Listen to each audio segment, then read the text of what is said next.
મને ચેતરો મારી દેવીને મને બેયને ચેતરો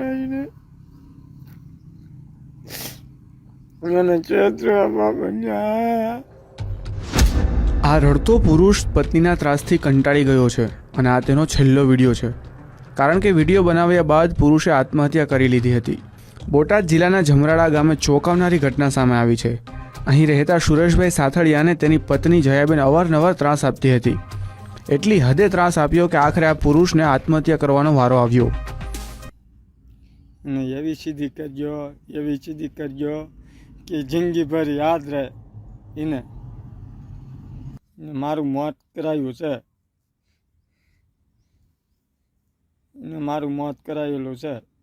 મરતા પહેલાં આ પુરુષે વિડીયો બનાવ્યો, જેમાં તેણે ઉલ્લેખ કર્યો છે કે મારી પત્નીએ મને છેતર્યો છે, એને જિંદગીભર સબક દેજો, એને એકદમ સીધી કરજો.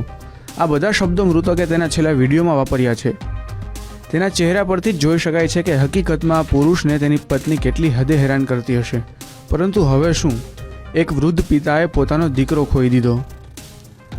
આ સમગ્ર ઘટના અંગે મૃતકના પિતા બાબુભાઈ સાથળિયાએ પોલીસ ફરિયાદ નોંધાવી છે. ત્યારબાદ બોટાદ પોલીસે મૃતકની પત્ની જયાબેન વિરુદ્ધ ગુનો દાખલ કરીને તાત્કાલિક તપાસ હાથ ધરી છે.